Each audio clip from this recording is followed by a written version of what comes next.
What if the person you're running from is more dangerous than the world you're running into? On a cold Wyoming morning, a woman steps off a train with nothing but a fake name, bleeding hands, and a past that refuses to stay buried. She thought she escaped her prison in Chicago, but fate had other plans waiting on a broken ranch, and a man who had already lost everything. Sometimes, the place you run to becomes the place that saves you. This channel brings you stories of the Wild West, cowboys, love, sacrifice, and the deep bonds between people in the harshest lands. If this story pulls you in, don't forget to like, comment, share, and subscribe.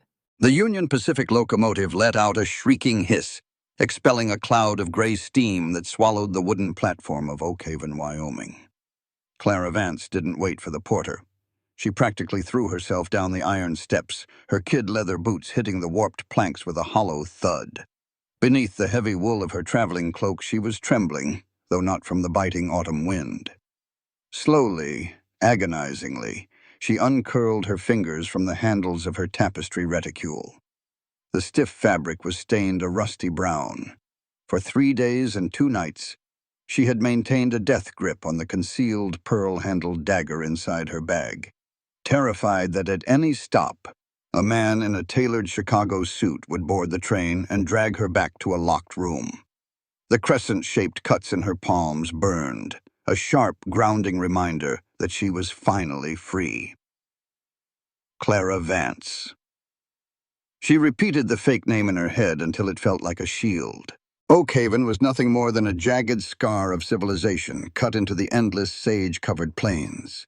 The air tasted of alkali dust and impending winter. Clara adjusted her modest hat, squared her shoulders, and walked into town. Within 2 hours, the frontier had stripped away whatever naive hopes she'd harbored.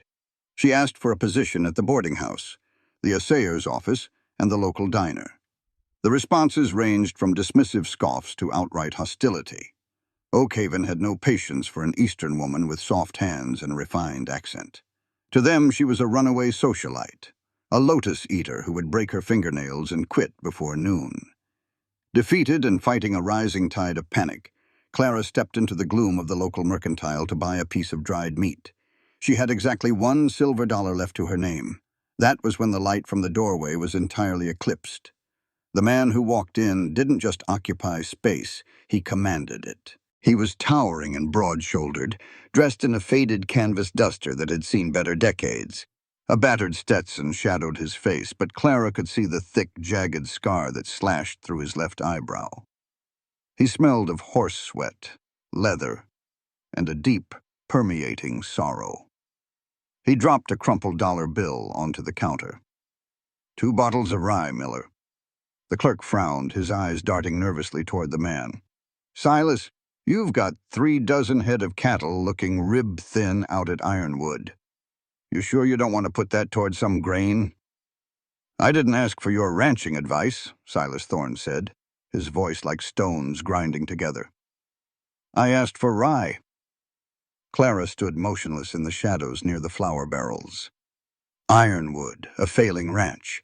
A man who clearly cared more about numbing his mind than running his business. It was perfect. A man drowning in his own misery wouldn't ask questions about a woman's past. He wouldn't care about a husband in Chicago, or the bruised ribs she kept tightly bound beneath her corset. She waited until Silas shoved the bottles into his saddlebags and rode out on a massive, scarred roan. Then she asked the clerk for directions. It was a 5-mile walk. By the time the wooden archway of Ironwood Ranch loomed against the bruised purple twilight, Clara's feet were bleeding inside her ruined boots. The hem of her skirt was heavy with mud and ash. The ranch was a graveyard of good intentions. Fences sagged like broken teeth. The barn doors hung off rusted hinges, groaning in the wind. On the porch of a weathered log cabin, Silas Thorne sat in a rocking chair, a freshly uncorked bottle dangling loosely from his large, calloused hand. He didn't hear her over the wind until she was standing at the bottom of the porch steps. Silas stiffened. In one fluid, terrifyingly fast motion, he set the bottle down and picked up the double-barreled shotgun leaning against the wall. He didn't aim it at her, but the way it rested across his thighs was a clear warning. Under the brim of his hat, his eyes were the color of a winter storm, cold, turbulent, and dead inside. "You're lost, city girl," he said, his voice carrying over the whistling wind. "Town's 5 miles back." "I'm not lost," Clara said. Her voice shook and she hated herself for it. She swallowed hard, lifting her chin. "I'm looking for work." Silas stared at her. For a moment, the only sound was the creaking of the broken barn door. Then he laughed. It was a hollow, bitter sound that held zero amusement. "Work?" His gaze raked over her velvet-trimmed hat, her fine but filthy traveling dress, and settled on her trembling hands. "Out here? You wouldn't last a day. Go back to whatever parlor you ran away from before the coyotes find out how soft you are." He reached for his whiskey, dismissing her entirely. The dismissal sparked something deep inside Clara. It wasn't just anger. It was the raw, untamed instinct of a woman who had survived a monster and refused to be defeated by a broken cowboy. She marched up the first 2 steps of the porch, ignoring the way his hand tightened on the shotgun. Reaching into her pocket, she pulled out her final heavy silver dollar. With a flick of her wrist, she threw it hard. The coin hit his dusty leather boot with a sharp clack and rolled across the porch planks. Silas's eyes snapped up to hers, a flash of genuine surprise breaking through his stoic mask. "I'm not begging," Clara said, her voice dropping the polite Eastern softness, ringing out clear and sharp as struck glass. "Your ranch is rotting from the inside out, Mr. Thorne, and so are you. You need hands, and I need a place off the main road. I can cook, I can clean, and I can learn the rest." Silas didn't look at the coin. He looked at her hands. She had clenched them into fists, and he could see the angry red half-moons where her nails had bitten into her palms, the dried blood smeared across her skin. He saw the desperate feral fire in her eyes. The silence stretched, heavy and dangerous. Slowly, Silas stood up. He towered over her, casting a long shadow that enveloped her entirely. "Room in the back of the kitchen," he finally rasped. "You're up at 4. When you quit by sundown tomorrow, you leave the coin." He turned and walked into the dark cabin, slamming the door behind him. Clara stood on the porch, the freezing wind whipping her hair across her face. She let out a breath she felt like she'd been holding since Chicago. She had a roof. She had a job. And as she looked out over the dying, desolate expanse of Ironwood Ranch, Clara Vance realized she was finally going to have to learn how to live. 4 in the morning on the Wyoming plains did not arrive with the gentle, rosy glow of a Chicago sunrise. It arrived with a bone-deep, suffocating cold that seeped through the cracks in the cabin walls and settled heavily into Clara's joints. She woke on a narrow, lumpy cot in a cramped storage room off the kitchen. For a terrifying, disorienting second, the smell of dust and old flour made her throat close up. A locked room. The phantom weight of her husband's heavy oak door pressing against her back made her gasp, her hands flying to her chest. Beneath the stiff cotton of her chemise, the bruises on her ribs throbbed, a parting gift from the man she had sworn to outlive. "You are in Oakhaven," she reminded herself, her breath frosting in the frigid air. "You are at Ironwood." Clara forced her stiff, aching legs out of the thin wool blanket. She dressed in the dark, her fingers clumsy and numb as she fumbled with the buttons of her worn traveling dress. There was no time for corsets or vanity. Silas Thorne had demanded she be up at 4, and she knew with absolute certainty that he was waiting for her to fail. He wanted an excuse to cast her out, to prove his cynical worldview right. She refused to give it to him. The kitchen was a disaster of neglect. A layer of greasy soot coated the cast-iron stove, and the pantry held little more than salted pork, a half-empty sack of flour, and coffee beans that smelled like burned earth. Clara set to work. In her former life, the kitchen was the domain of the serving staff. Clara knew how to plan a 7-course banquet for a senator, but she had never actually lit a wood-burning stove. It took her 20 agonizing minutes and a dozen wasted matches just to coax a stubborn, smoky flame from the damp kindling. By the time Silas walked into the kitchen, his heavy boots thudding against the floorboards, the room was thick with gray smoke. "Window," he barked, his voice rough with sleep and irritation. Clara scrambled to push the heavy sash up, coughing as the frigid morning wind sucked the smoke out. On the stove, the cast-iron skillet hissed violently. The salted pork she had tried to fry was charred to an unrecognizable black husk, and the coffee pot boiled over, spilling dark, muddy sludge onto the hot iron with a foul sizzle. Silas didn't say a word. He didn't offer to show her the correct draft settings on the stove. He simply picked up a tin rag, grabbed the handle of the coffee pot, and poured the sludge into a dented tin cup. He took a sip, his jaw tightening briefly at the bitter, burnt taste, and set the cup down. "The woodpile is out back," he said flatly, pulling his battered Stetson low over his scarred brow. "If you want to keep the stove burning, you chop it yourself. I need the stalls mucked by noon." He walked out, leaving her standing in the smoke, her cheeks burning with a humiliation that rivaled the heat of the stove. Clara didn't cry. She stared at the ruined breakfast, took a deep breath of the freezing air, and walked out the back door. The woodpile was a daunting mountain of thick pine logs. The axe leaning against it looked heavy enough to anchor a ship. Clara rolled up the sleeves of her dress, the velvet trim now a mocking reminder of her past, and picked it up. It was incredibly heavy, the smooth hickory handle cold against her palms. Her hands were already compromised, the crescent-shaped cuts from her dagger still raw and unhealed. She set a log on the chopping block and swung. The axe glanced off the side of the wood, burying itself in the dirt, and sending a painful, vibrating shock up her arms that made her bruised ribs scream. She bit her lip hard enough to taste copper, pulled the axe free, and swung again, and again, and again. By mid-morning, the wind had picked up, carrying the bitter scent of an incoming storm. Clara was exhausted, her shoulders burning with a lactic fire she had never known. But worse were her hands. The friction of the heavy wooden handle had rubbed the soft skin of her palms raw. Huge, angry blisters had formed, and as she swung the axe down to split a particularly stubborn knot of pine, the blister on her right thumb popped. A sharp gasp escaped her lips as the skin tore, leaving a raw, bleeding patch of flesh exposed to the cold air and rough wood. She dropped the axe. Her hands were shaking violently, smeared with dirt and fresh streaks of bright red blood. 50 yards away, near the corral, Silas stood holding a lead rope, watching her. He was completely still, a dark silhouette against the graying sky. He was waiting for her to drop the axe, to run inside, to pack her bags and demand her silver dollar back. Clara stared at him across the barren yard.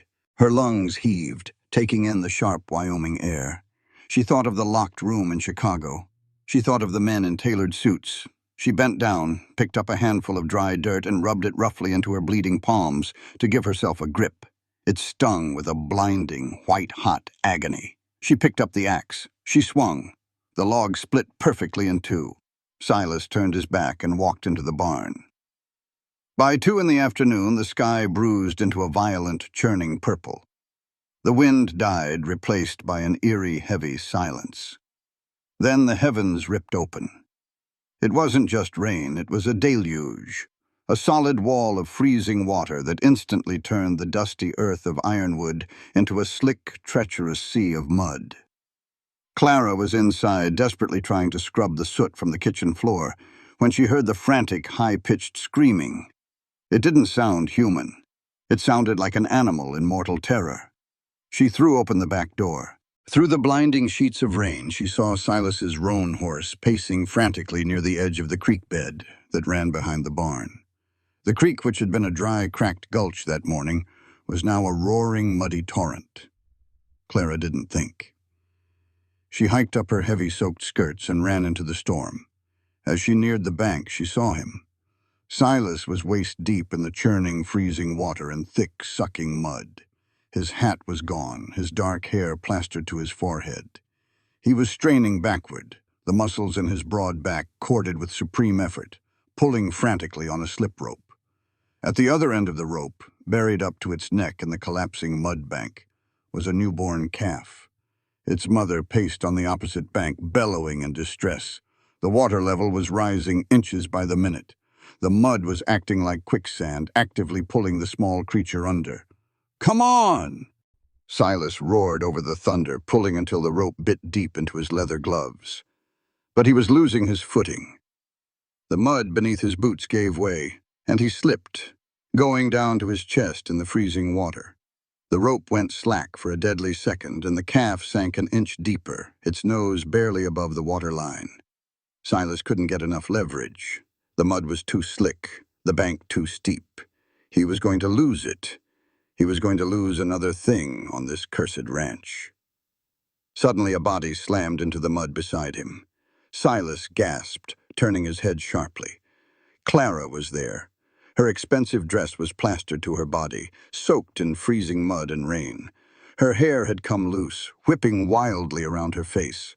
Without a word of hesitation, she plunged her raw, bleeding hands into the freezing muck, grabbing the thick, abrasive hemp rope just above Silas's grip. "What are you doing?" Silas yelled over the roar of the water. "Get back, the bank is giving out."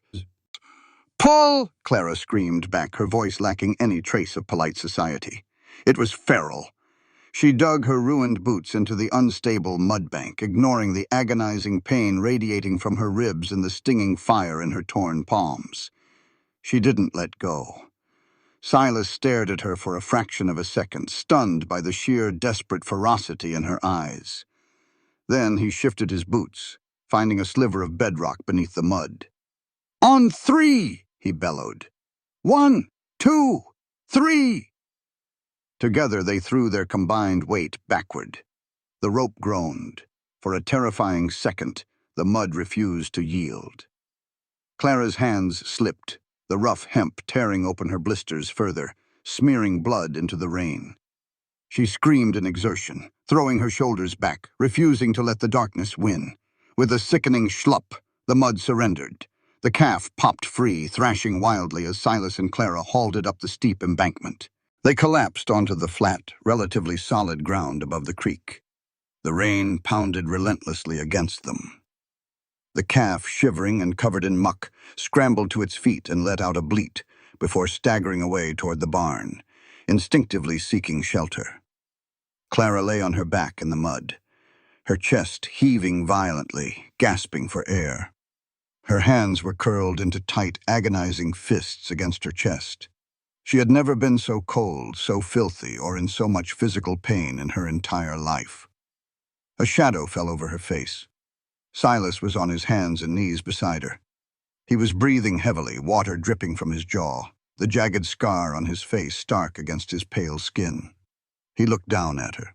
He saw the ruined velvet trim of her dress, the mud caked in her hair, and the bright, fresh blood washing away in the rain from her raw palms. He didn't see a runaway socialite anymore. He saw a survivor. Clara opened her eyes, meeting his gaze through the downpour. She didn't flinch away from the intensity in his storm-colored eyes. She held his stare, her chin jutting out in silent defiance, daring him to tell her to leave now. Silas reached out. For a heart-stopping second, Clara thought he might strike her. Her body tensed, bracing for the blow. But his large, calloused, mud-covered hand gently wrapped around her small, bleeding fist. He didn't pull her up. He just held her hand, his thumb resting lightly against her knuckles. "I'll show you how to set the stove draft," he said, his voice a low rumble beneath the thunder. "So you don't burn the bacon tomorrow." Clara exhaled a shaky breath, the tension leaving her bruised ribs. "I'd appreciate that, Mr. Thorne." "Silas," he corrected quietly, his thumb brushing away a streak of mud from her knuckle. "My name is Silas." The morning after the flash flood, Clara discovered muscles she never knew existed. Simply rolling out of the narrow cot brought tears to her eyes. Her hands were bandaged with strips of clean linen she had torn from her petticoat, but they throbbed with a dull, incessant ache. Yet when she walked into the kitchen at 4 a.m, the stove had already been lit. A gentle, warm fire crackled behind the iron door, heating the room. Sitting at the scarred wooden table, nursing a cup of coffee that actually smelled like coffee, was a man who looked like he had been constructed out of beef jerky and stale tobacco. "You'd be the city bird Silas didn't run off," the man croaked. He didn't stand, but he tipped a greasy, sweat-stained hat in her direction. "Name's Elias Boone. I mind the horses and whatever else the boss is too stubborn to ask for help with." Clara paused in the doorway, assessing him. Elias was old, his face mapped with deep wrinkles, and his eyes were bloodshot, hinting at a deep fondness for the bottle. But his gaze was sharp, devoid of the hostility the townspeople had shown her. "Clara," she said, stepping into the warmth. "And I'm not a bird." Elias chuckled, a dry, rattling sound. "Could have fooled me with them feathers you was wearing yesterday, though they're looking mighty plucked today." He pushed a second tin cup across the table. "Drink. Silas showed me how to brew it proper about 5 years ago before—" He trailed off, clearing his throat awkwardly. "Before, anyway. Sit." Clara sat. The coffee was strong and hot, a godsend against the lingering chill in her bones. "He told me about the calf," Elias said quietly, staring into his cup. "Silas ain't one for many words, but he said you held the line. That means something out here. Means you don't cut and run when the rope burns." "I don't have anywhere to run to, Mr. Boone." "Elias," he corrected. He leaned forward, his whiskey-scented breath carrying over the table. "Listen here. You swing that axe from your shoulders, you're going to tear your back to ribbons. You use your hips. Let the weight of the iron do the work, not your arms. And when you're mucking the stalls, you pitch the straw, you don't lift it, you hear?" It was the first piece of genuine kindness Clara had received since she boarded the train in Chicago. She felt a dangerous prickle of tears behind her eyes, but she blinked them away fiercely. "I hear you, Elias. Thank you." Over the next week, a fragile, unspoken truce settled over Ironwood.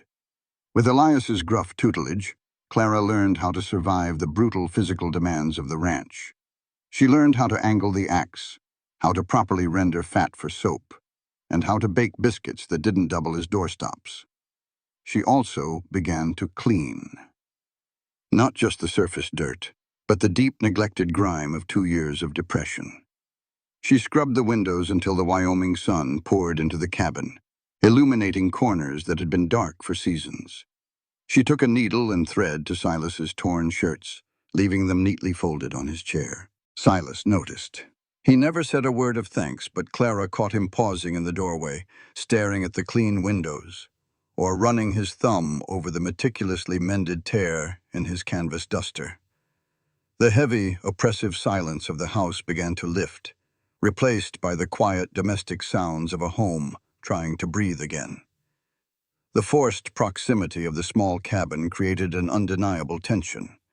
When they passed each other in the narrow hallway, Silas would press his broad shoulders against the wall to give her space, but the heat of his body seemed to radiate through his clothes, raising the fine hairs on Clara's arms.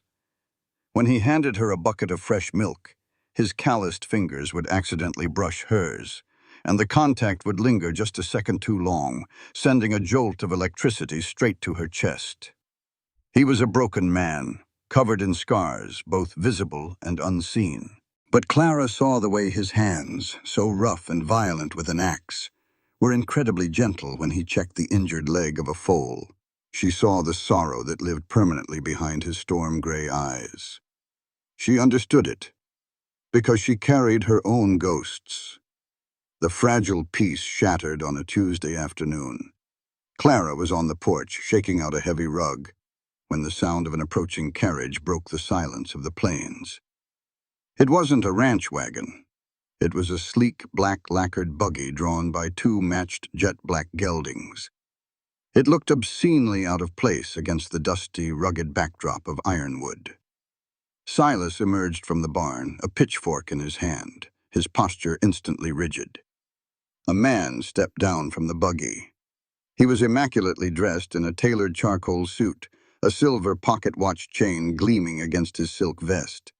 He moved with the smooth, predatory grace of a panther. Arthur Sterling didn't just walk onto the property. He glided, looking down his aristocratic nose at the mud and manure, as if it personally offended him. "Silas," Sterling said, his voice smooth, cultured, and dripping with condescension, "I see you haven't managed to burn the place down yet." "Sterling," Silas growled, driving the tines of the pitchfork deep into the dirt. "You're trespassing." Now, let's not be uncivilized." Sterling reached into the breast pocket of his coat, pulling out a crisp, white envelope. He held it out, letting it flutter slightly in the wind. "I represent the Oakhaven Bank, as you know. The board is growing impatient, Silas. Your mortgage is 90 days in arrears. This is a formal notice of intent to foreclose. You have 30 days to produce the capital, or the bank takes the land." Silas didn't move to take the envelope. The muscles in his jaw ticked so hard Clara thought his teeth might shatter. "The herd goes to market in 6 weeks. The bank will get its money." "6 weeks is too late," Sterling smiled, a cold, empty expression. "Rules are rules, my friend. I'd hate to see you lose the land your lovely wife died trying to save. Such a tragedy, that." It was a deliberate surgical strike. Silas lunged forward, grabbing Sterling by the lapels of his expensive coat. Sterling didn't flinch. His smile only widened, his eyes glinting with cruel satisfaction. "Go ahead, Silas," Sterling whispered. "Strike a bank official. The sheriff will have you in a cell before nightfall, and I'll auction off this dirt patch tomorrow." Clara dropped the rug. Without thinking, she stepped off the porch and walked toward them. "Mr. Thorne," she said, her voice projecting the cold, authoritative tone she used to command the servants in her Chicago mansion. "The stew is getting cold. Please come inside." Silas froze. He looked at Clara, his chest heaving. Slowly, he released his grip, shoving Sterling backward. Sterling smoothed his lapels, his eyes drifting over Silas's shoulder to Clara. He studied her. He took in her ruined dress, her messy hair, and the flower on her apron. But then his gaze moved upward. He looked at the way she held her chin, the perfect rigid posture of her spine, the icy imperious glare in her eyes. A flicker of recognition sparked in the villain's eyes. It wasn't full comprehension, but a dangerous curiosity. "Well," Sterling murmured, his eyes lingering on Clara like a snake sizing up a mouse, "I didn't realize Ironwood was taking in strays. You have a very distinct bearing, my dear. Not quite the local stock, are you?" "My origins are none of your concern," Clara said, her heart hammering against her bruised ribs. "He knows. Or he suspects." Sterling chuckled, tipping his bowler hat. "We shall see. 30 days, Silas. Give my regards to the ghosts." He climbed back into his buggy and drove away, leaving a cloud of suffocating dust in his wake. Silas stood in the yard, his hands clenched into fists, staring after the carriage until it disappeared. The air around him practically vibrated with rage and helplessness. Clara didn't offer pity. She turned and walked back into the cabin. She pulled 2 bowls from the cupboard, ladled them full of the thick, rich beef and potato stew she had spent hours simmering, and set them on the table. She cut thick slices of fresh, warm bread. Minutes later, the door creaked open. Silas walked in. He looked exhausted. The fight drained out of him, leaving only the crushing weight of his impending failure. He stopped at the edge of the kitchen, staring at the table. It was the first hot, properly cooked meal he had seen in 2 years. He looked at Clara. She was standing by the stove, her hands wrapped around her own bowl to absorb the heat, the bandages on her palms stained with soot. "Sit down, Silas," she said softly, "before it gets cold." He walked to the table and sat heavily. He picked up the spoon. His hand trembled slightly as he took the first bite. Clara watched his chest rise and fall as the warm food hit his stomach. He closed his eyes, and for a fleeting moment the deep creases of worry on his forehead smoothed out. He didn't speak while he ate, and Clara didn't push him to. They ate in a quiet, heavy silence, surrounded by the ticking of the clock and the crackle of the wood stove. When his bowl was completely empty, Silas set his spoon down. He looked across the table at Clara. The hostility was completely gone, replaced by a raw, naked vulnerability that made Clara's breath catch. "It's good," he said, his voice thick with an emotion he was trying desperately to swallow. "Thank you, Clara." It was the first time he had used her name. The ice hadn't just cracked, it was beginning to melt. And as Clara looked into Silas Thorne's eyes, she knew she would do whatever it took to keep Arthur Sterling from taking this man's home. The door at the end of the narrow hallway had been locked since the day Clara arrived at Ironwood. It sat like a heavy, silent accusation in the center of the cabin. Silas never looked at it. Elias never spoke of it. It was a tomb, preserving the ghost of a woman who had taken the ranch's soul to the grave with her. By late June, the crushing Wyoming heat had settled over the plains, baking the earth into a hard, cracked shell. Clara had spent the morning preserving tomatoes in the sweltering kitchen, the heavy air thick with the smell of vinegar and boiling water. When she finally finished, wiping the sweat from her brow with the back of her flour-dusted forearm, her eyes fell on that closed door. Silas and Elias were out in the far pasture, mending a section of barbed wire Sterling's men had accidentally trampled the week before. They wouldn't be back until dusk. Clara walked down the hallway. She didn't know where the key was, but a house built of green pine and settling foundations rarely held its secrets perfectly. She pressed her weight against the heavy iron latch, jiggling it while pushing her shoulder into the warped wood. With a protesting groan, the latch slipped. The door swung open. The air inside was stale, smelling of dried lavender, trapped dust, and the suffocating scent of an abrupt ending. Clara stood in the doorway, her breath catching in her throat. The room was frozen in time. A quilt, painstakingly stitched with a tumbling block pattern, lay perfectly smoothed over the double bed. On the vanity, a silver-backed hairbrush sat next to a cloudy mirror, beside a small, empty amber glass bottle. A pair of women's riding boots, small and scuffed, sat neatly at the foot of an oak wardrobe. Clara stepped inside, the floorboards groaning in the suffocating silence. She hadn't come to pry. She had come to clean. Ironwood was coming back to life, and it could not do so with a rotting limb attached to it. Silas was carrying a cross that was breaking his back, and Clara knew from her own dark history in Chicago that ghosts thrived in the dark. She stripped the bed, the dust motes dancing violently in the shafts of sunlight piercing through the dirty window panes. She hauled the heavy mattress up to air it out. She scrubbed the floors on her hands and knees, the lye soap biting into the fresh calluses on her palms. It was while she was scrubbing beneath the heavy oak bed frame that her brush caught on a raised nail. Clara paused, sitting back on her heels. The floorboard was loose, not warped from the weather, but deliberately pried up and set back down. Her heart gave a strange, erratic flutter. In her previous life, a loose floorboard meant hidden letters, illicit bank drafts, or the terrifying evidence of her husband's political blackmail. She wedged her fingernails into the gap. It took effort, her knuckles turning white, but the short plank popped free with a sharp crack. Beneath it, resting in the dry, dusty space between the floor joists, was a rusted tin tobacco box. Clara pulled it out, wiping the dirt from the lid with her apron. Her hands were shaking. She opened it. Inside, there were no banknotes or scandalous letters. There was only a small leather-bound journal, its pages warped by time and humidity, and a single dried bluebonnet pressed against the cover. Carefully, Clara opened the book. The handwriting was elegant but shaky. The ink faded to a pale sepia.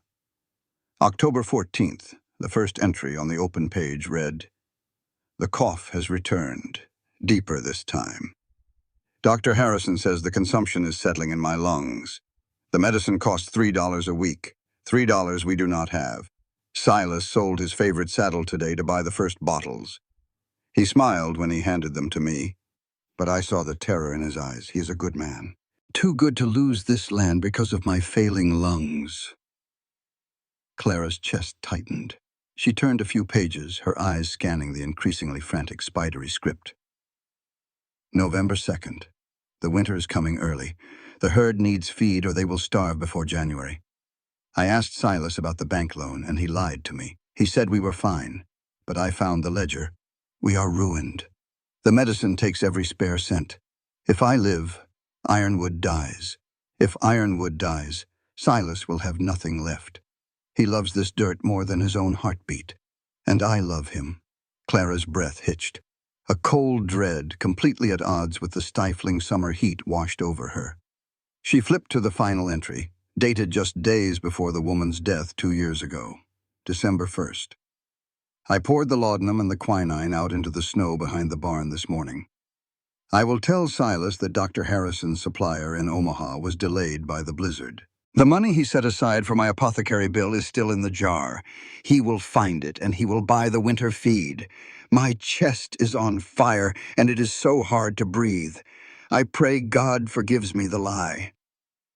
Silas will blame himself. He will think he didn't work hard enough, didn't ride fast enough, didn't provide enough. But I am doing this so he can survive.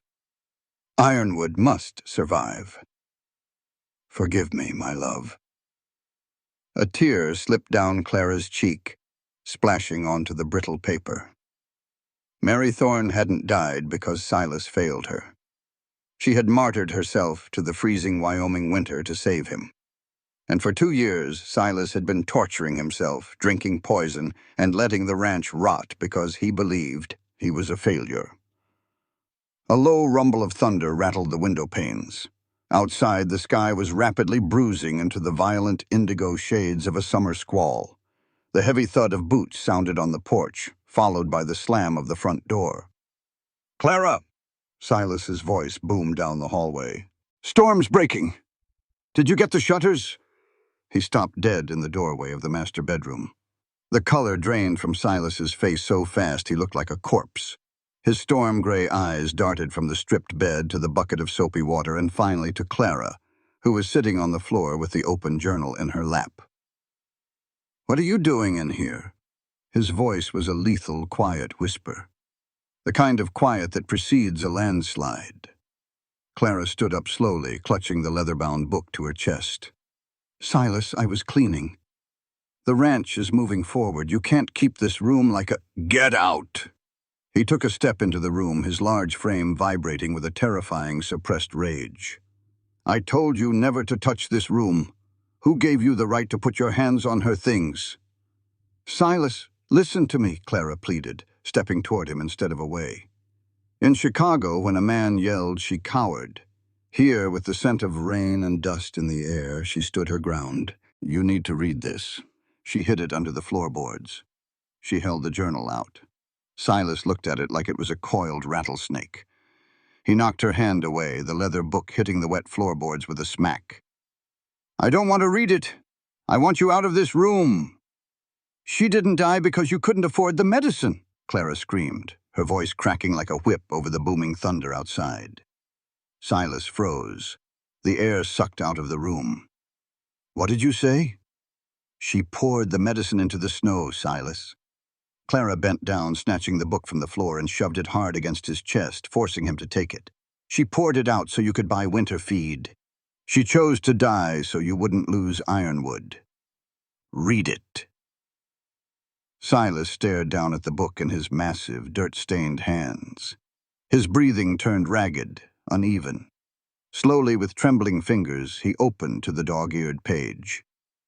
Clara watched his eyes track across the faded ink. She watched the exact moment his reality fractured. The anger melted away, replaced by an agony so raw and profound it was almost difficult to look at. The broad, invincible shoulders of the cowboy slumped. A choked, guttural sound tore its way out of his throat, a sound of pure, unadulterated devastation.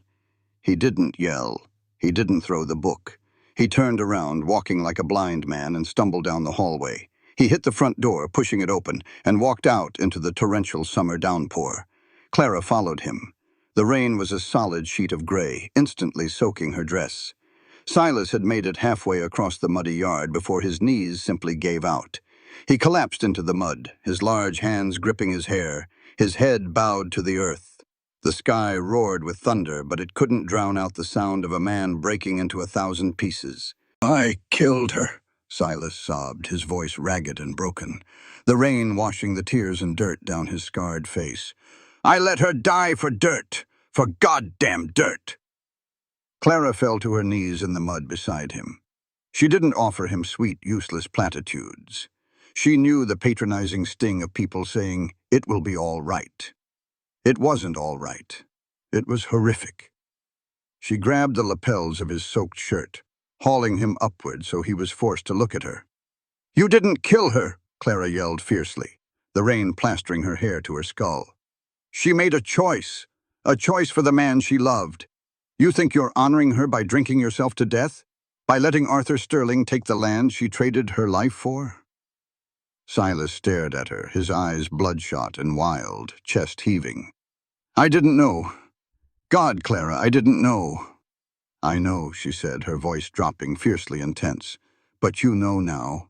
She died so you could keep this land, Silas. Not so you could bury yourself in it."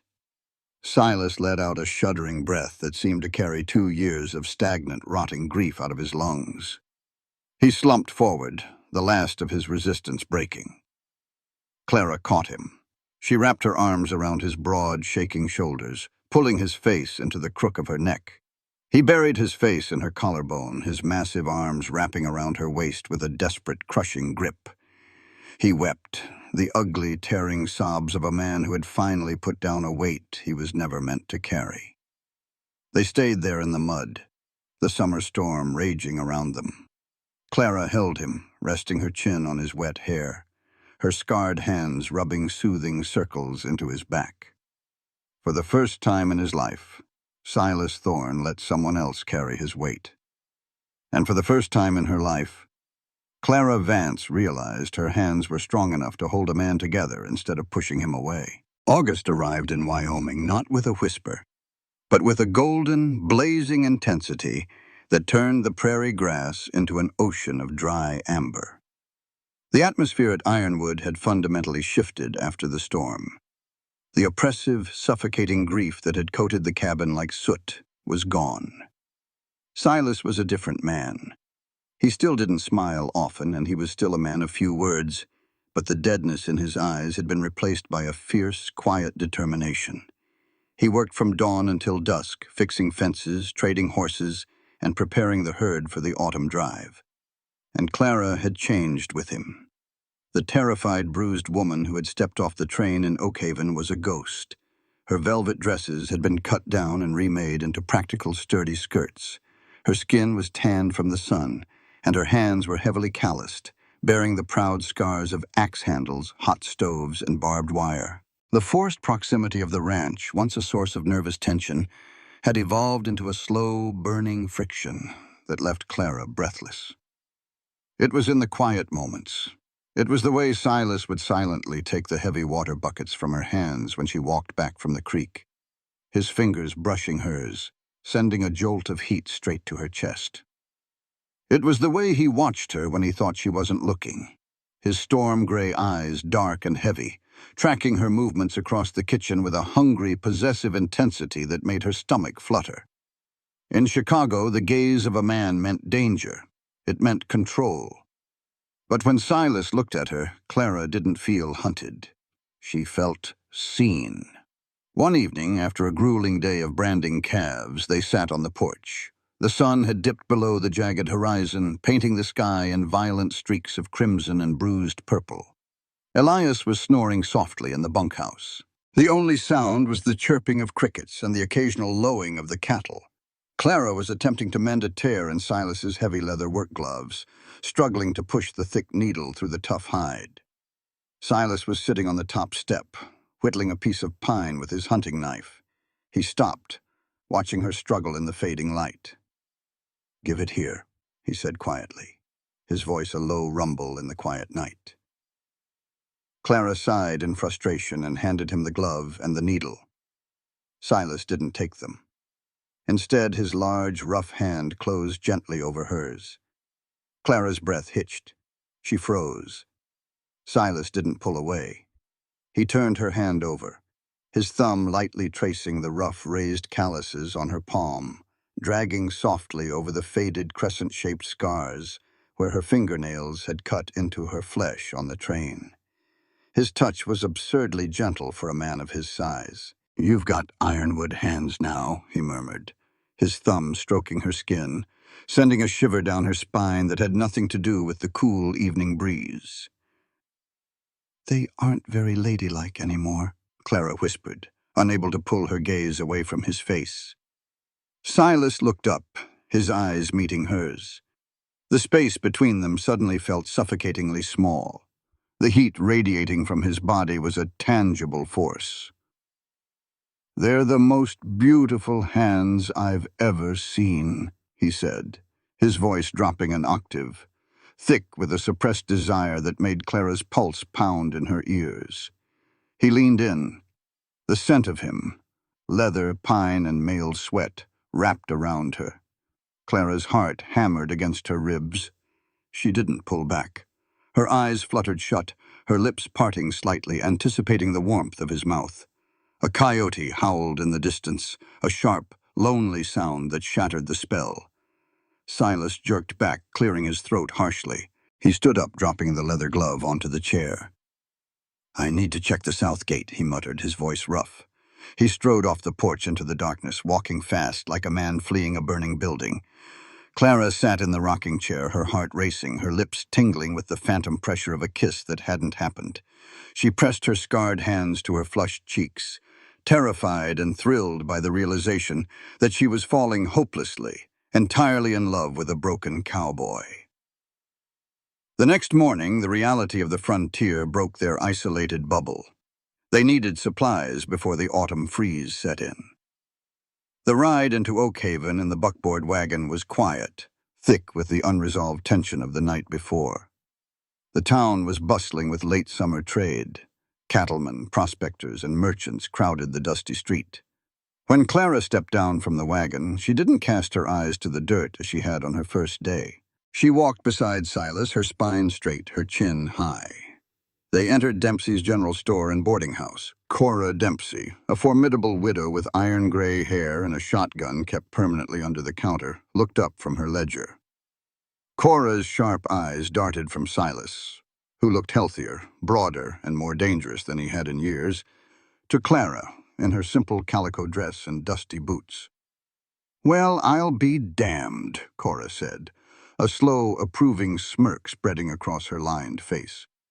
The city bird turned into a hawk. "What can I get you, Silas?" "Flour, sugar, salt, and 50 pounds of coffee, Cora," Silas said, leaning against the counter. "And whatever Mrs. Vance needs for the kitchen." While Silas loaded the heavy sacks into the wagon, Clara browsed the meager selection of dry goods. She was inspecting a tin of baking powder when the brass bell above the door chimed cheerfully. The temperature in the room seemed to drop 10 degrees. Arthur Sterling stepped into the store. He was dressed flawlessly in a navy wool suit, impervious to the Wyoming dust. He carried a silver-tipped walking stick, his eyes sweeping the room with the casual arrogance of a king inspecting his peasants. He saw Clara. A slow, chilling smile curled his lips. "Mrs. Vance," Sterling purred, removing his bowler hat. "Or should I say, Ms. Clara? You're looking remarkably rustic today. Ironwood seems to agree with you, though I imagine anything is better than the confines of a locked room in Chicago." Clara's blood ran ice-cold. The tin of baking powder slipped from her numb fingers, hitting the floorboards with a dull thud. Sterling stepped closer, lowering his voice so Cora couldn't hear. "Did you really think a few thousand miles of dirt and a fake name could hide you? Your husband is a very powerful, very angry man, and he pays quite handsomely for information regarding his mentally fragile wife." Clara couldn't breathe. The walls of the store seemed to shrink, pressing in on her. The ghost of her husband's fists, the memory of the asylum doctors with their cold eyes washed over her in a suffocating wave of panic. Before she could speak, Silas stepped back into the store.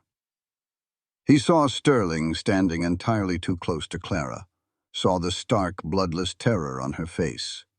Silas didn't hesitate. In 3 massive strides, he crossed the room, inserting his large frame directly between Clara and Sterling. He didn't raise his fists, but the sheer, lethal menace rolling off him made Sterling take a physical step back. "You're in my way, Sterling," Silas growled softly. "Just making polite conversation with the lady, Silas," Sterling sneered, though his eyes were wary. "Enjoy the summer, Thorne. 30 days is approaching fast." Sterling turned and walked out, the brass bell chiming a sickeningly cheerful goodbye. Silas turned to Clara. He reached out, gripping her upper arm, steadying her trembling frame. "Clara, look at me." She looked up, her eyes wide and terrified. "He can't touch you here," Silas said fiercely, his thumbs rubbing her arms. "I don't care who he is, or who's looking for you. You're at Ironwood. You are safe." Clara nodded, trying to force the air back into her lungs, trying to believe him. But as they drove the wagon back to the ranch, an ominous cloud gathered on the horizon. And back in Oakhaven, the Union Pacific Express train had just rolled into the station, hissing steam and spitting cinders. The mail courier stepped off the train, carrying a specialized leather pouch. He walked directly to the bank, bypassing the post office entirely. He handed a heavy parchment envelope to Arthur Sterling. Sterling sat behind his mahogany desk, turning the envelope over in his manicured hands. He smiled. Pressed into the center of the envelope, holding the flap shut, was a heavy crest stamped in crimson-red wax, the unmistakable seal of the most powerful political family in Chicago. The viper had its fangs ready, and Ironwood was squarely in its sights. September swept across the Wyoming plains like a dying breath. The golden grass turned brittle, and the wind carried the harsh metallic scent of impending frost. But the true disaster did not come from the sky. It came from the earth, or rather, the lack of it.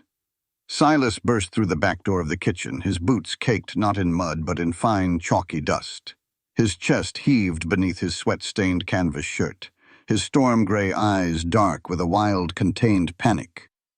"The creek is dry," he rasped, grabbing the edge of the wooden table. Clara dropped the cast-iron skillet she was scrubbing. It hit the wash basin with a sharp clang. "Dry? Silas, it hasn't rained in weeks, but the spring feed—" "It's not the weather," Silas cut her off, his voice a low, dangerous growl.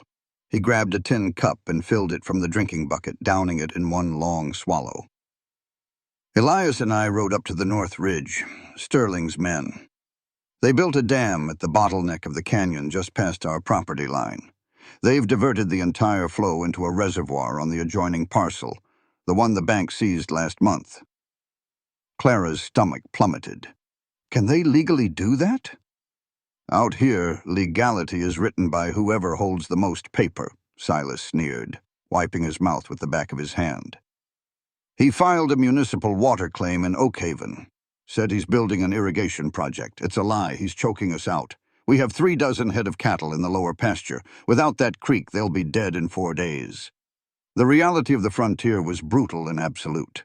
A ranch without water was just a graveyard waiting for bones."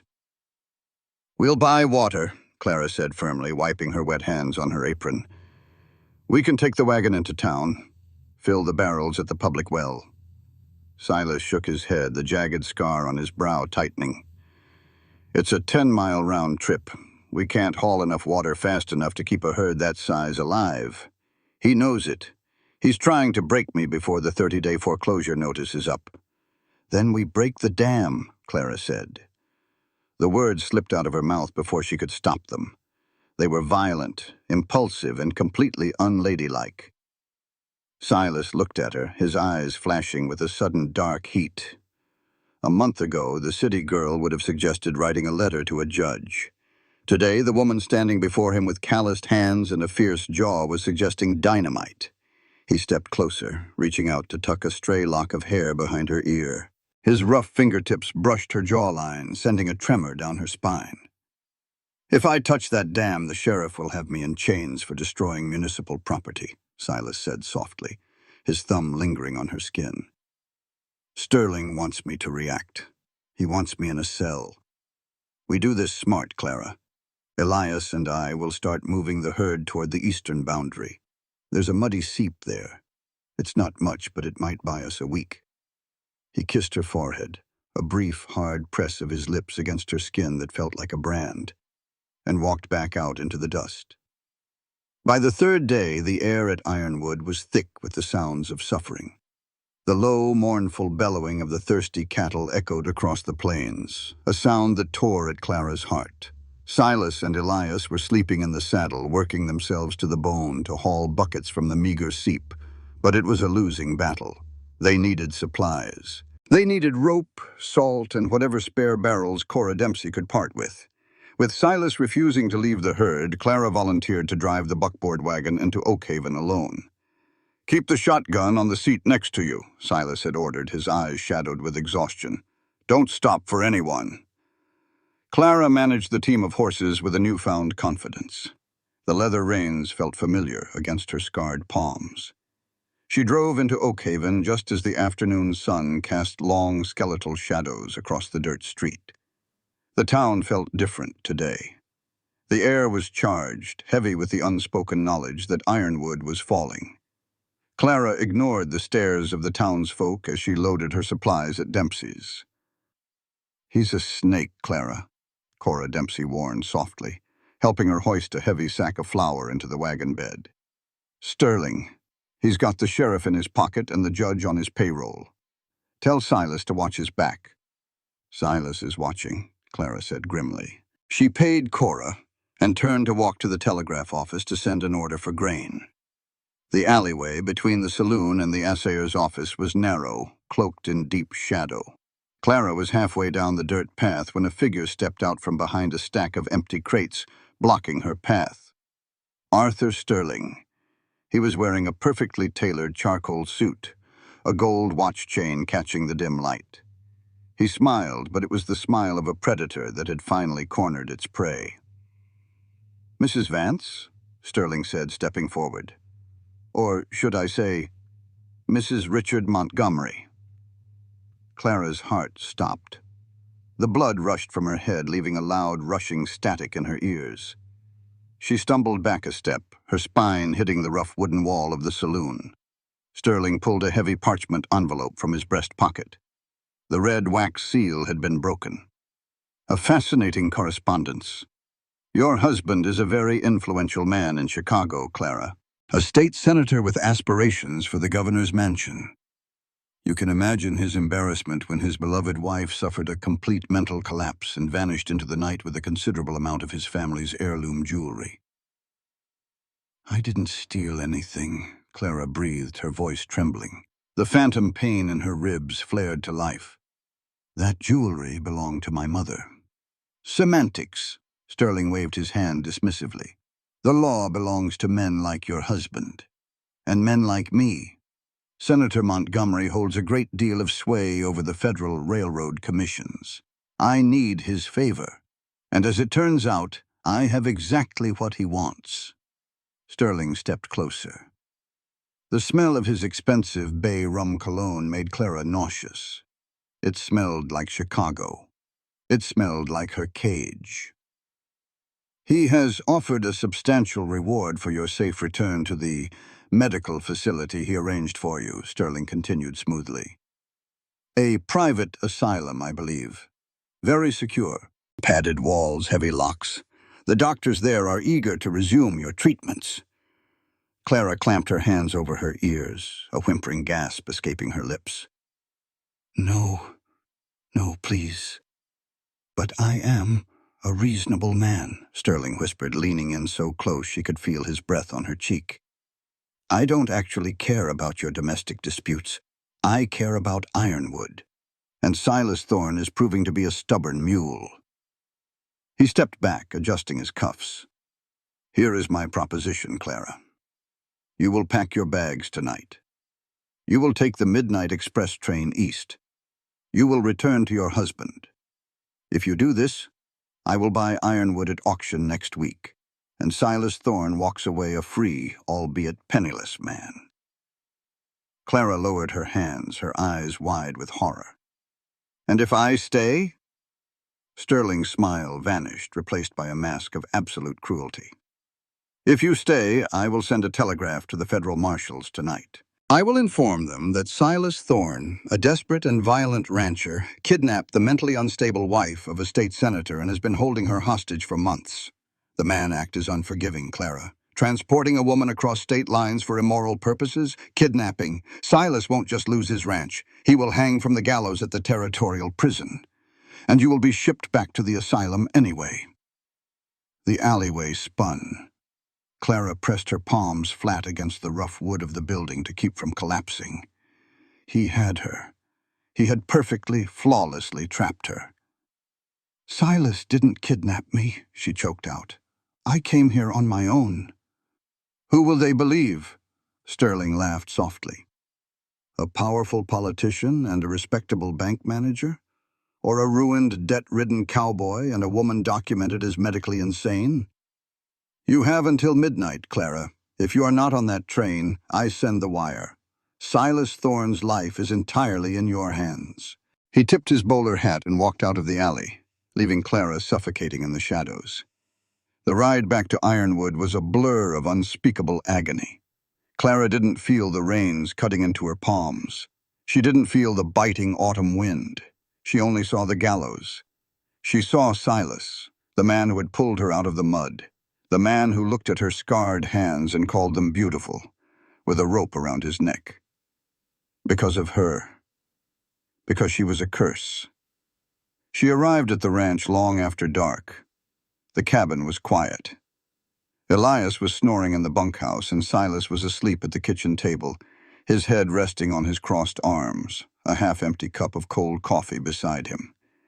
He looked utterly exhausted, the lines around his eyes etched deep with worry over the dying cattle. Clara stood in the doorway, tears streaming silently down her face. She loved him. She loved him with a fierce, consuming fire that she hadn't known she was capable of. She loved the jagged scar on his brow, the rough calluses on his hands, and the quiet, fiercely protective heart beating beneath his canvas duster. And because she loved him, she had to destroy him. She couldn't let him hang. She couldn't let her poisonous past drag him into a federal prison. Moving like a ghost, Clara walked into her small room off the kitchen. She pulled her tapestry reticule from beneath the lumpy cot. She didn't pack the sturdy calico skirts or the mended boots. She left them behind, taking only the heavy velvet traveling dress she had arrived in. She put on her modest hat. She walked back into the kitchen. Silas shifted in his sleep, a low, exhausted groan escaping his lips. Clara approached the table. Her hand trembled violently as she reached into her pocket. She pulled out the heavy silver dollar, the coin she had thrown at his boots on her first day, the coin that had bought her life back. She placed it gently on the wooden table right next to his hand. "I love you," she whispered into the dark, her voice breaking on a sob she quickly swallowed. "Forgive me." Clara turned and walked out the door, disappearing into the freezing, pitch-black Wyoming night. The Oak Haven train station was a desolate, wind-battered wooden platform sitting at the edge of nowhere. At 11:30 at night, it was entirely abandoned, save for the sleepy ticket agent huddled by the potbelly stove inside the locked office. Clara sat on a hard wooden bench on the platform, shivering violently beneath her thin wool cloak. The autumn frost had rapidly deteriorated into the first true blizzard of the season. The wind howled across the plains, driving sharp, stinging needles of ice and snow sideways across the tracks. She couldn't feel her toes. She couldn't feel her fingers. But the physical cold was nothing compared to the absolute hollow deadness in her chest. She was going back. Back to the tailored suits, the polite smiles that hid monstrous cruelty. Back to the heavy oak door locking from the outside. Back to the doctors with their cold stethoscopes and their syringes full of laudanum. She would never see the Wyoming sun break over the Ironwood ridge again. She would never feel Silas's rough, gentle hands on her skin. A distant, mournful whistle pierced the howling wind. The midnight express was approaching. Clara stood up on legs that felt like wooden stumps. She gripped the handle of her reticule, her knuckles turning white. She stepped toward the edge of the platform as the massive black iron beast roared into view, its singular headlight cutting a blinding cone through the driving snow. The train screeched to a halt, hissing steam that immediately froze in the bitter air. The conductor stepped out onto the platform, holding a lantern. "All aboard for Chicago! Make it quick, miss. The tracks are freezing over." Clara took a step toward the iron stairs. "Clara!" The voice tore through the blizzard, louder than the howling wind, louder than the hissing steam. It was a roar of absolute terrifying desperation. Clara froze, her heart seizing in her chest. She turned. Silas Thorne burst through the swirling snow at the edge of the platform. He was riding the massive roan horse bareback, having clearly thrown himself onto the animal the second he woke. He wore no hat, his dark hair plastered to his forehead with melting snow. His duster whipped violently around his long legs. He didn't politely dismount. He threw himself off the moving horse, his boots hitting the icy planks of the platform with a heavy thud. "Clara!" he roared again, closing the distance between them in 3 massive strides. "Silas, no!" Clara screamed, holding up her hand, backing away toward the train. "You have to go. You don't understand." Silas didn't listen. He crashed into her, his massive arms wrapping around her waist, pulling her flush against his chest. He hauled her away from the iron steps, dragging her backward onto the platform as the conductor yelled a warning and pulled the lever. The heavy doors slammed shut and the train lurched forward, slowly disappearing into the white void. Clara beat her fists against Silas's chest, sobbing hysterically. "Let me go! Silas, you fool, let me go! He's going to kill you! He's going to hang you!" Silas didn't let go. He crushed her against him, burying his face in her freezing hair. He was shaking, not from the cold, but from pure adrenaline-fueled terror. "I woke up," Silas gasped, his voice raw and ragged against her ear. "I saw the coin. I thought, God, Clara, I thought I lost you." "You have to lose me," Clara sobbed, her legs giving out. Silas caught her, holding her entire weight against him. "Sterling, he knows who I am. He knows about Chicago. If I don't go back, he's sending the federal marshals. He'll say you kidnapped me. They'll hang you, Silas." Silas went perfectly, terrifyingly still. The wind whipped around them, burying them in white. Slowly, he pulled back just enough to look at her face. His storm-gray eyes were lethal. He didn't look afraid of federal marshals. He looked like a man ready to burn the world to ash. Without a word, Silas stripped off his heavy, fleece-lined sheepskin coat. He wrapped it securely around Clara's violently shivering shoulders, burying her in his warmth and scent. He picked her up in his arms, ignoring her protests, and kicked open the door to the station master's shed. The ticket agent jumped up in alarm, but one look at Silas's face made the man grab his lantern and sprint for the back room, leaving them alone by the glowing potbelly stove. Silas set Clara down on a wooden crate near the heat. He knelt in front of her, taking her freezing bare hands in his massive, warm ones, rubbing them briskly to return the circulation. "Tell me," Silas commanded, his voice a low, vibrating rumble that commanded absolute truth. "Tell me exactly what Sterling said." Between chattering teeth and broken sobs, Clara told him everything. She told him about her husband, the senator. She told him about the fake medical diagnosis used to steal her inheritance. And she told him about Sterling's threat, the gallows for him, the asylum for her. When she finished, Silas didn't flinch. He didn't look at her like she was a liability or a madwoman. He looked at her like she was the most precious thing on earth. "You were going to let those monsters lock you in a padded room just to save my neck?" Silas asked, his voice thick with awe and barely contained fury. "I love you," Clara whispered miserably, staring at the floorboards. "I couldn't let my past murder you." Silas reached out, hooking a rough finger under her chin and forcing her to look at him. "Listen to me, Clara Vance. Your past doesn't define you.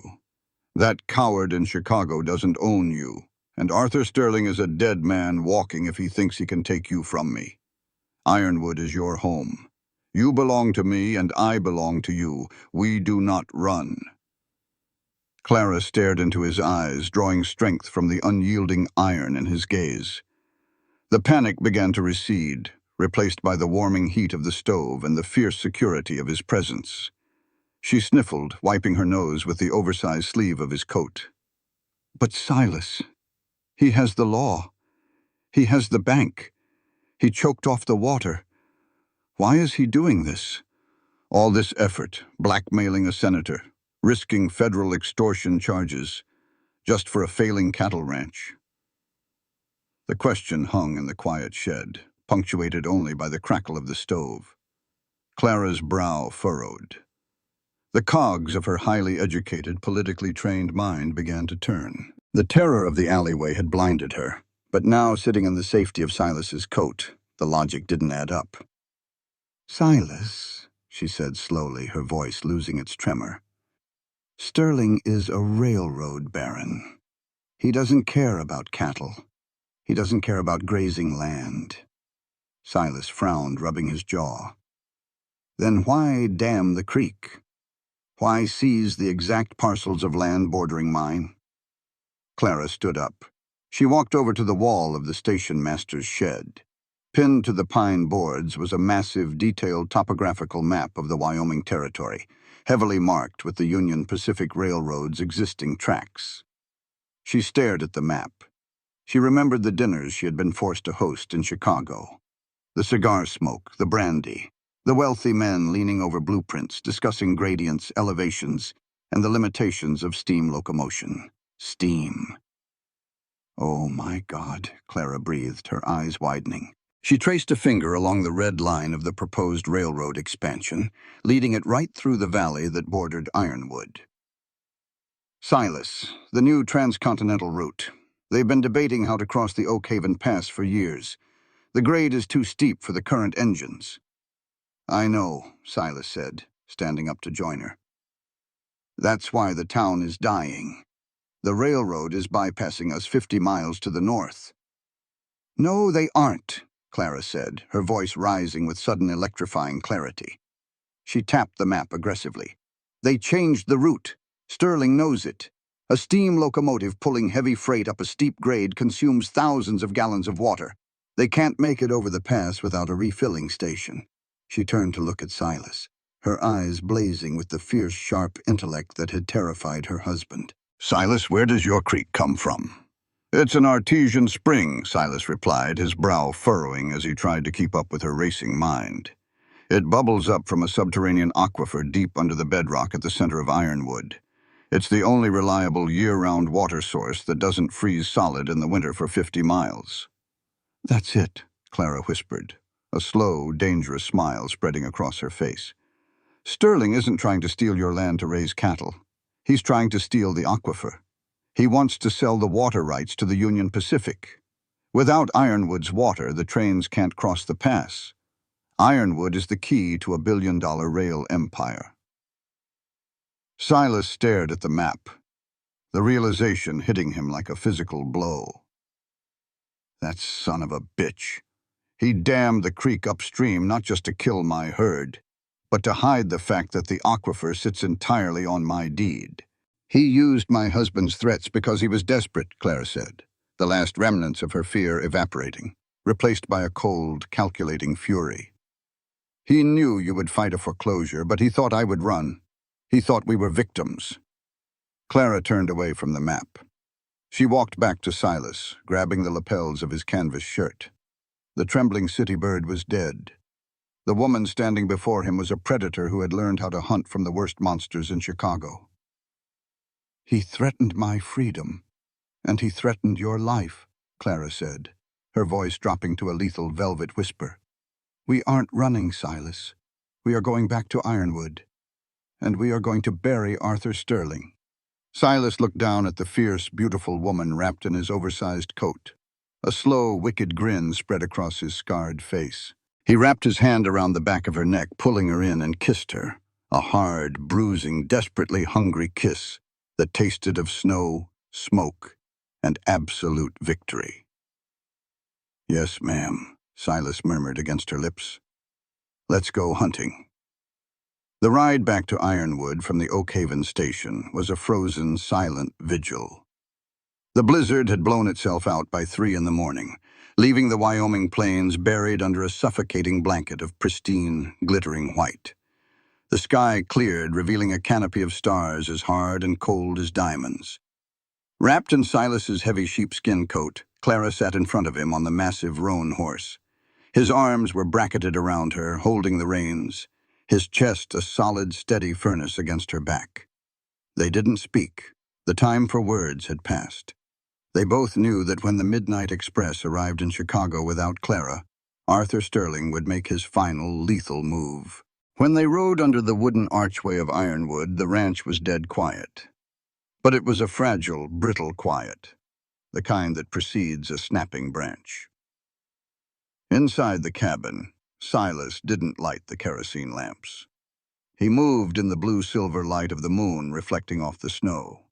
He walked straight to the gun cabinet, unlocking it with a heavy iron key. He pulled out a Winchester repeating rifle, checking the lever action with a sharp metallic clack that made Clara flinch. He strapped a heavy leather gun belt around his hips, the Colt revolver sitting low on his thigh. "Get away from the windows," Silas ordered, his voice a low, gravelly whisper. "Stay in the center of the kitchen.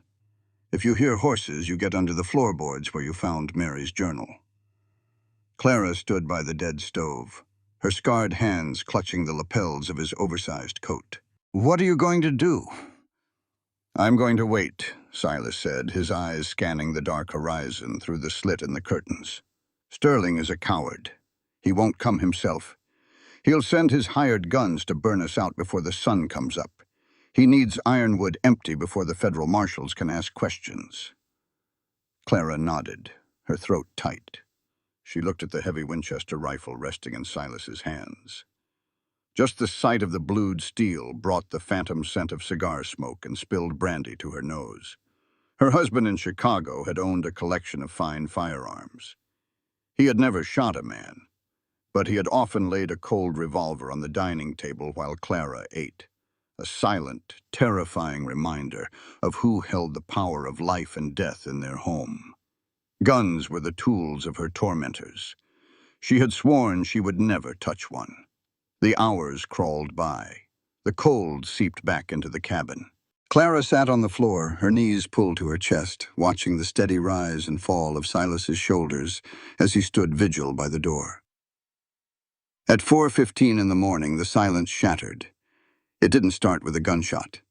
It started with a frantic, terrified whinny from the corral, followed immediately by the sharp, crackling whoosh of igniting kerosene. A brilliant, violent orange light flared through the frost-covered windows. "The bunkhouse!" Silas roared. He kicked the front door open, throwing himself onto the porch just as the first gunshot ripped through the freezing air. The bullet splintered the door frame inches from his head. Silas hit the floorboards, raising the Winchester and firing blindly into the dark tree line to suppress the shooters. Clara scrambled to her feet, her heart hammering against her bruised ribs. She peered over the edge of the kitchen windowsill. The old wooden bunkhouse was a roaring inferno, the dry pine catching instantly. And Elias was inside. "Elias!" Clara screamed, the sound tearing her throat. Through the swirling smoke and falling snow, a hunched figure stumbled out of the burning bunkhouse. It was the old ranch hand. He was coughing violently, his nightshirt singed, dragging his bad leg. He made it 10 yards before a second gunshot cracked from the darkness. Elias cried out, his leg giving way, and he collapsed into the snow, thrashing in the red glow of the fire. "Covering fire!" Silas yelled, though there was no one to cover him. He leaped off the porch, sprinting across the open, snowy yard toward the fallen old man. 3 muzzles flashed from the tree line. Bullets kicked up geysers of snow and mud around Silas's boots. He dove, sliding the last few feet on his stomach, and grabbed Elias by the collar of his shirt. He hauled the old man behind the heavy wooden water trough, pinning him down as bullets thudded sickeningly into the thick, freezing wood above their heads. Clara watched in absolute horror. They were pinned down, The shooters were advancing from the trees, moving methodically through the shadows. Silas raised his Winchester, firing 2 rapid shots. A man in the tree line cried out and dropped, but Silas's rifle suddenly emitted a hollow click. He racked the lever frantically. Click. Empty.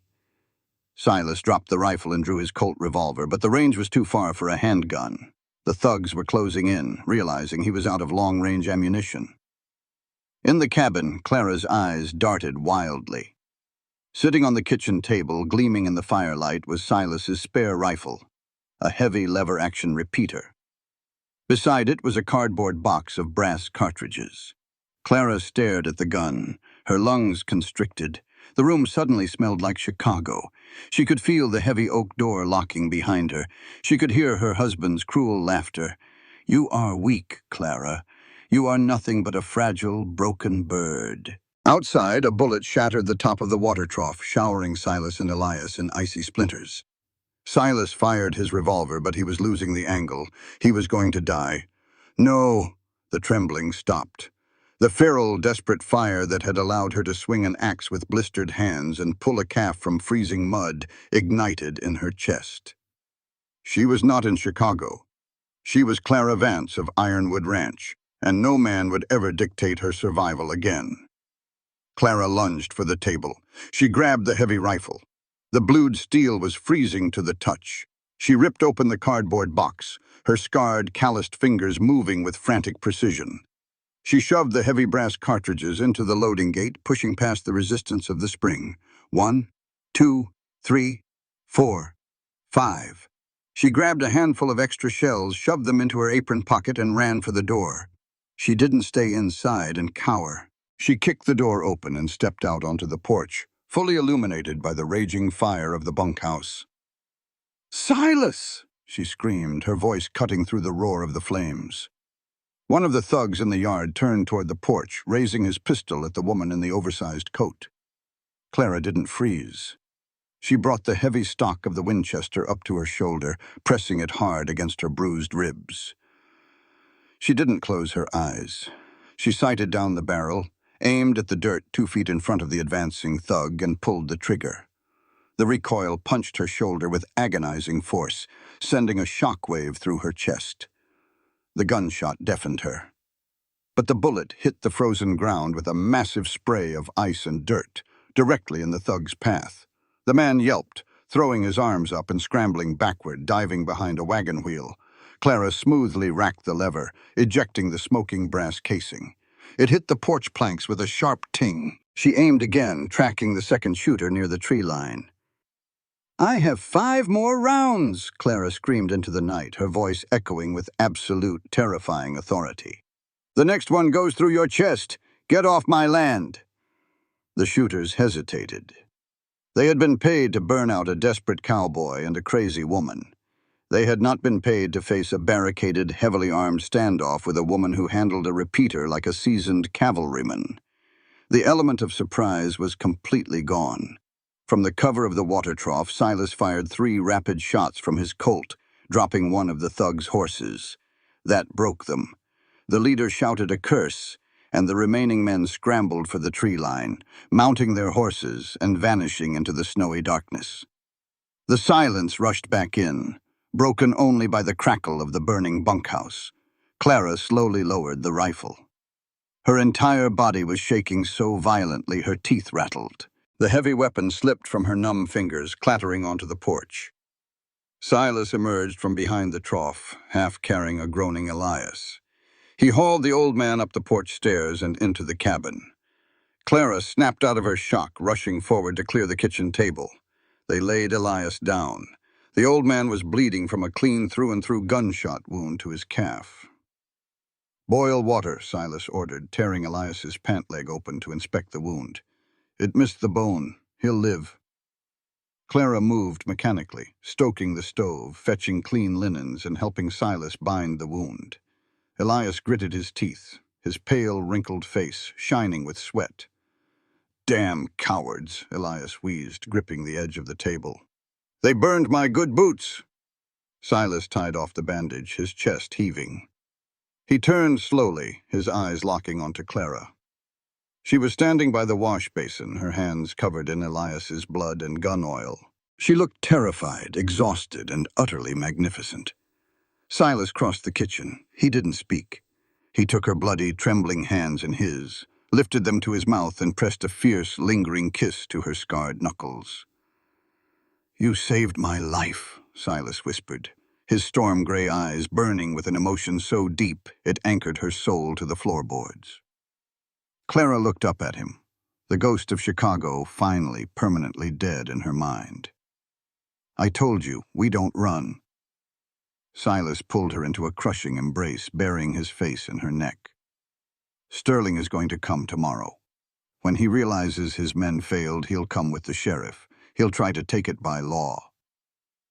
Clara rested her head against his broad chest, her mind already shifting from the violence of the night to the cold calculus of the morning. "Let him come, because when he gets here, I'm going to bury him in his own paperwork." The morning sun rose over Ironwood like a bleeding wound, casting long, harsh shadows across the snow. The bunkhouse was nothing but a pile of smoldering black ash. The air tasted of smoke and frozen pine. Inside the cabin, Clara was not packing her bags. She was sitting at the kitchen table, surrounded by a mountain of ledgers, property deeds, and a stack of blank telegraph forms Silas had scavenged from town months ago. Her handwriting, once trained for elegant social invitations, was now sharp, aggressive, and fast. Silas stood by the window, a fresh cup of coffee in his hand, his Winchester fully loaded and resting against the wall.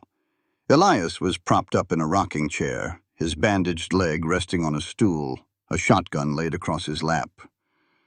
"Thomas and the boys from the Ridge Ranch should be at the canyon by now," Silas murmured, watching the eastern horizon. He had ridden out before dawn to rally the neighboring ranchers, men who had once shunned him, but who now respected the way Ironwood had fought the blaze. They knew if Sterling took Ironwood, their water rights were next. "Dynamite takes time to set properly in the ice," Elias grunted, sipping his whiskey-laced coffee. "Hope Thomas remembers to use the long fuses." Clara blotted the ink on the final telegraph form. She folded the thick stack of papers and slipped them into the deep pocket of her heavy wool skirt. She didn't wear the velvet traveling dress. She wore her work clothes, the sturdy cotton, the scuffed leather boots, and the apron stained with soot and blood. She looked exactly like what she was, a woman of the frontier. At exactly 10 o'clock, the sound of approaching horses broke the morning stillness. It wasn't a sneak attack. It was a procession. Arthur Sterling's black lacquered buggy crested the ridge, flanked by 4 mounted deputies led by Sheriff Miller, a man whose badge was practically bought and paid for by the bank. Silas stepped out onto the porch, the cold air biting at his scarred face. Clara stepped out right beside him, her spine as straight as a steel rod. Sterling halted the buggy in the center of the muddy, snow-swept yard. He looked at the smoldering ruins of the bunkhouse, a look of feigned, polite shock crossing his manicured features. He wore a heavy astrakhan coat and a silk scarf, utterly untouched by the brutal reality of the land he sought to conquer. "Good God, Silas," Sterling called out, stepping down from the buggy. "I saw the smoke from town. A tragic accident? It seems Ironwood truly is cursed." "Save the theater, Sterling," Silas growled, his hand resting casually near his Colt. "You're trespassing. Again." Sheriff Miller rode forward, looking uncomfortable but resolute. "Now hold on, Silas. Mr. Sterling is here on official bank business. Today is the end of the 30-day notice. Ironwood is in default. The deed now belongs to the Oak Haven Bank." The sheriff cleared his throat, avoiding Silas's lethal glare. "Furthermore, Mr. Sterling has filed a sworn affidavit with my office. He claims you are harboring a fugitive, a mentally unstable woman fleeing federal jurisdiction. I have a warrant to take Clara Vance, or Mrs. Montgomery, into custody for her transport back to Chicago." Sterling smiled, tapping his silver-tipped cane against his boot. "I gave you a choice, Clara. You should have taken the train." Clara didn't flinch. She stepped forward, moving to the very edge of the porch stairs, looking down at the immaculately dressed Baron. "You don't own Ironwood, Mr. Sterling," Clara said, her voice carrying clear and sharp across the frozen yard. "And you certainly don't own me." Sterling let out a patronizing sigh. "Sheriff, please secure the woman. She is clearly having one of her episodes." "Don't touch your weapon, Miller," Silas warned softly, his thumb resting on the hammer of his Colt. The sheriff froze. Clara reached into her skirt pocket. She didn't pull a gun. She pulled out the thick stack of papers.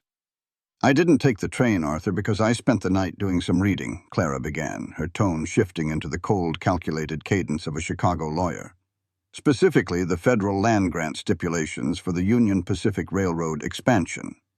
Section 4 clearly states that any municipal water claims filed within 10 miles of a proposed railway must undergo a federal environmental survey to prevent private monopolies." Sterling's smile faltered just a fraction. "I have no idea what you're talking about." "You dammed the creek upstream claiming an irrigation project," Clara continued, her voice rising in power. "But you don't own a single head of cattle on that parcel. You choked off Ironwood's water to bankrupt Silas, knowing full well that the subterranean aquifer beneath our feet is the only viable refilling station for the new steam locomotives slated to cross the Oakhaven Pass." Sheriff Miller frowned, looking back and forth between Clara and Sterling. "Water rights? Arthur, you said this was about a defaulted mortgage." "Shut up, Miller," Sterling snapped, his polished facade cracking. He glared at Clara. "A very imaginative theory from a hysterical woman. It changes nothing. The bank owns the mortgage, and you are going to an asylum." "The bank held the mortgage," Clara corrected smoothly. She peeled the top piece of paper from her stack and let it flutter down the stairs into the mud at Sterling's feet. "I sent a wire to Chicago 3 days ago using the local telegraph operator who owes Silas a favor. I contacted my husband's primary political rival, Governor Harrison. I offered him the exclusive, heavily documented proof of Senator Montgomery's extortion and abuse, proof that will ruin his campaign." Sterling stared at the paper in the mud. He didn't pick it up. "In exchange," Clara said, her eyes blazing with absolute triumph, "the governor's office wired a certified federal bank draft directly to the Territorial Clearinghouse in Cheyenne. Ironwood's mortgage was paid in full, with interest, at 8 o'clock this morning. You don't own the paper, Sterling. Ironwood belongs to Silas Thorne, free and clear." Sterling's face turned an ugly, mottled red. He gripped his cane so hard his knuckles turned white. "You bluffing bitch! You wouldn't expose yourself to the press." "I survived a monster," Clara whispered, her voice colder than the snow. "You are just a man in a cheap silk vest." She held up the remaining telegraph forms. "And these are copies of the wire I'm sending to the Federal Railroad Commission this afternoon. It details your illegal dam, your fraudulent municipal water claim, and your attempt to extort a federal railway project. By next week, the Pinkertons will be auditing every ledger in your bank." Sterling took a step back, sheer, unadulterated panic flashing in his eyes. He looked at the sheriff. "Arrest her! Arrest her for theft! She's crazy!" Sheriff Miller slowly shook his head, backing his horse away. "I'm a county sheriff, Arthur. I don't mess with federal railway commissions or state governors. You're on your own." "You're ruined, Sterling," Silas said, stepping down the stairs to stand shoulder to shoulder with Clara. "Get off my land before I forget I'm a civilized man." Sterling opened his mouth, his face twisted in a mask of pure, impotent rage. He raised his cane as if he might actually strike Clara. At that exact second, the ground beneath their feet violently shuddered. A fraction of a heartbeat later, a massive, deafening boom echoed from the eastern canyon. The sound rolled across the plains like thunder, rattling the windows of the cabin and sending a flock of crows screaming into the sky. Sterling whipped around, staring toward the ridge. A massive plume of black smoke and dust billowed into the crisp blue sky. "What was that?" the sheriff yelled over his panicked horse. Silas crossed his arms over his chest, a slow, dangerous grin spreading across his scarred face. "That," he drawled, "was the sound of Ironwood getting its water back." A low, rumbling roar began to echo through the valley. It was the sound of thousands of gallons of dammed water crashing through the shattered bottleneck, flooding back into the dry creek bed behind the barn. The lifeblood of the ranch was returning. Sterling stared at the smoke, his shoulders slumping. His dam was gone, his leverage was gone, his monopoly was destroyed. He looked back at Clara, realizing with absolute certainty that he had been entirely flawlessly outmaneuvered by the woman he had dismissed as a broken toy. Without another word, Arthur Sterling climbed back into his black buggy. He snatched the reins, his hands shaking with rage, and whipped the geldings. The buggy tore out of the yard, sliding in the mud, retreating toward Oakhaven in utter defeat. The sheriff and the deputies quietly followed, eager to put as much distance between themselves and the fallout as possible. Clara stood on the porch, watching the dust settle. The heavy stack of papers in her hand suddenly felt weightless. The air rushed into her lungs, clean and sharp. For the first time in 5 years, she wasn't looking over her shoulder. The cage was broken. She turned to Silas. The big scarred cowboy was looking down at her, his storm gray eyes bright with a mixture of awe, reverence, and an overwhelming, consuming love. Silas didn't say a word, just didn't say a B. He wrapped his arms around her waist, lifted her clean off her feet, and spun her around in the freezing morning air, his deep, booming laughter echoing across the reborn plains of Ironwood. Spring came to the Wyoming territory not with a gentle whisper, but with a triumphant, deafening roar. The heavy winter snows melted, rushing down the jagged peaks and flooding the plains with fierce, vibrant life. At Ironwood Ranch, the artesian spring at the heart of the canyon surged with renewed power, filling the creek bed to the brim. The sound of rushing water became the steady, comforting heartbeat of the land, a constant reminder of the war they had fought and won. Arthur Sterling's empire had collapsed like a house of cards in the wind. The federal investigation, spurred by Clara's meticulously documented telegrams, had exposed his fraudulent water claims and his attempts to extort the Union Pacific. He was currently sitting in a federal holding cell in Cheyenne awaiting trial. Back in Chicago, Senator Montgomery's political career had been quietly, brutally dismantled by his rivals, leaving him a powerless pariah in the very high society he had used to cage his wife. Clara Vance was finally, unequivocally, free. By late May, the landscape of Oakhaven had fundamentally changed. The distant rhythmic chugging of steam locomotives echoed across the valley. The railroad had arrived. Clara stood on the porch of the cabin, drying her hands on her apron as she watched Silas shake hands with 2 men in sharp tailored suits. But these men weren't bankers looking to steal. They were chief engineers for the Union Pacific. Silas signed the heavy parchment contract against the porch railing, his large, scarred hand moving with steady confidence. He handed the document back to the lead engineer. "A fair lease, Mr. Thorne," the engineer said respectfully, tipping his hat to Clara. "The water tower construction begins next month. The company pays 5 cents for every 100 gallons pumped from the Ironwood aquifer. With the freight volume we're expecting over the pass, you'll be a very wealthy man by autumn." "I have everything I need right here," Silas replied, his storm gray eyes cutting away from the railroad men to rest entirely on Clara. After the engineers rode out in their buggy, the ranch settled back into its peaceful rhythm. Elias, walking with a heavy wooden cane but barking orders with more vigor than ever, was down by the expanded corrals, directing 3 new ranch hands Silas had hired to manage the growing herd. Clara stepped off the porch, the warm spring sun kissing her tanned face.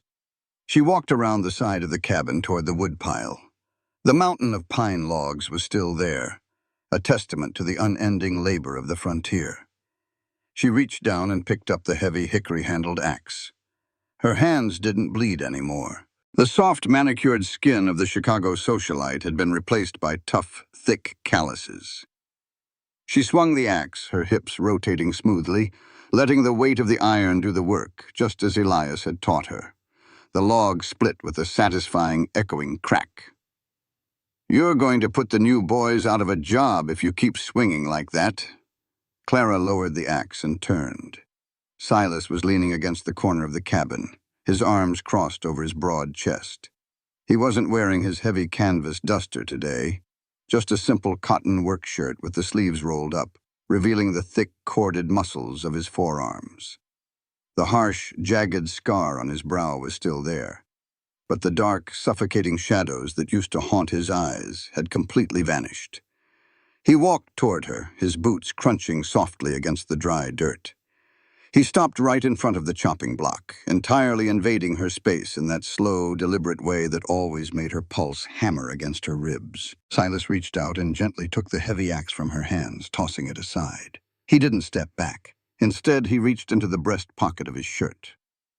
"I went into Oakhaven yesterday," Silas said, his voice a low, gravelly rumble that sent a familiar shiver down her spine. "Spoke to the blacksmith." Clara looked up at him, her brow furrowing slightly. "Did a wagon wheel break?" "No." Silas took her hands. He didn't hold them lightly. He gripped them firmly, turning her palms upward so the sunlight hit the faded, crescent-shaped scars from the train ride and the rough, raised calluses from the axe handle. He lowered his head, pressing his warm lips to the center of her right palm. Clara's breath caught in her throat. "The day you walked onto this property," Silas murmured, his breath ghosting over her skin. "I told you to go back to whatever parlor you ran away from. I told you that you wouldn't last a day." "I remember," Clara whispered, a soft smile touching her lips. "I threw a silver dollar at your boots." "You did." Silas reached into his pocket and pulled something out, holding it up between them. It wasn't a coin, it was a ring. It was a thick, sturdy band of pure, unpolished silver. It wasn't delicate, and it held no diamonds. It looked as tough, resilient, and enduring as the Wyoming earth beneath their feet. "I kept the coin," Silas said, his storm-gray eyes locking onto hers with a fierce, burning intensity. "I kept it on the table for months to remind myself of the day my life started over. Yesterday I had the blacksmith melt it down and forge it into this." Tears, hot and sudden, pricked the corners of Clara's eyes. She stared at the silver band, the physical manifestation of her survival, her defiance, and her ultimate freedom. Silas took a half-step closer, crowding her against the chopping block, his large hands bracketing her waist. "You bought your way onto Ironwood with this silver, Clara," Silas whispered fiercely. "You bled into this dirt. You fought for it. You saved this ranch with your bare hands. But I need you to know, you saved my life with your heart." A single tear spilled over Clara's lashes, tracing a clean path down her dusty cheek. "I'm a broken cowboy with a lot of scars, and I don't have much to offer except my name and every beat of my heart," Silas continued, his voice thick with raw emotion. "I'm asking you to let me spend the rest of my life earning that silver dollar back. Marry me, Clara." Clara didn't hesitate. She didn't need to think about society or politics or the expectations of a world she had left behind in the ash. She threw her arms around his thick neck, pulling his face down to hers. "Yes," she sobbed, laughing through her tears. "Yes, Silas, forever." Silas let out a ragged breath, crushing her against his chest as he brought his mouth down on hers. It was a kiss that tasted of sunshine, salt, and absolute unbreakable devotion. He slid the heavy silver band onto her scarred finger, where it settled perfectly, as if it had always belonged there. 1 year later, the Wyoming sunset was a masterpiece of violent, breathtaking color, painting the sky in deep strokes of bruised purple, burning orange, and spun gold. Clara stood on the wide wraparound porch of the newly expanded Ironwood cabin. The air was crisp, carrying the sweet scent of blooming sage and wood smoke from the chimney. She leaned against the sturdy oak railing, wrapped in a soft woolen shawl. Cradled securely against her chest, wrapped in a blanket that Cora Dempsey had knitted, was a sleeping infant.